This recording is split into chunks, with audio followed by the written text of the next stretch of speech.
ብሔር ብሔረሰቦች ኑኑ የኢትዮጵያ ልጆች። ይህ ከዚህ ቀደም በሚከበሩ የብሔር ብሔረሰቦች ቀን ደምቆ የሚሰማ ሀገራዊ ቅኔ ነው። እንኳን ደስ አለን ደስ አላችሁ።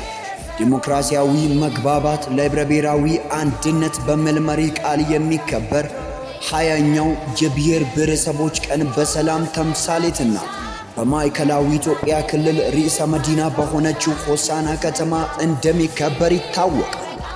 ይህንንም ምክንያት በማድረግ ከባለፉት 8 ወራት ወዲህ በተጠናከረ መልኩ የተለያዩ የልማት ሥራዎች በሚገርም ቁርጠኝነት ቀንና ሌሊት ሳይባሉ እየተሰሩ ይገኛሉ።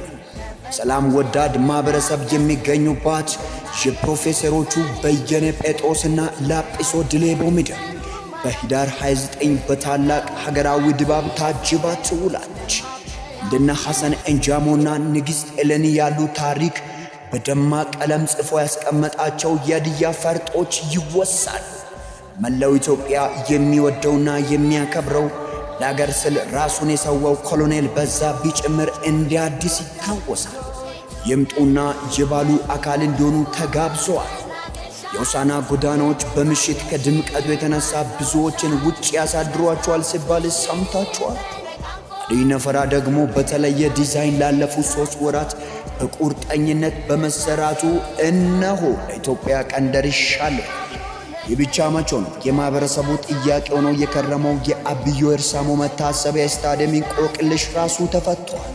ስታንዳርድ በጠበቁ መቀመጫዎች በሚገርም መልኩ ተሰናድቶ ኢትዮጵያ ነይ አረፍ በይ ያሉ ናቸው። ከአራቱም መቅጣጫ የሚመጡትን እንግዶችን በመቀበል የማይታማ ማህበረሰብ ነውና እጅግ በርካታ ተግባራትን እያከናወነ ነው፣ አከናውነዋል። በዕለቱ ማለትም ህዳር 29 2018 ዓ.ም የሚደረጉትን የተለያዩ ክዋኔዎችን በሚዲያችን ዶይታሜ በኩል ወደ እናንተ የምናደርስ ይሆናል። በድጋሚ እንኳን ለ20ኛው የብሔር ብሔረሰቦች ቀን በሰላም አደረሰን አደረሳችሁ። ሀበይ ጡመም አፍሱክ ሀበይ ጡምነም ዋቸሞ ሆሴ በመቻቻል ባዳ በሎሌም ተፈቃቅረን ዳስ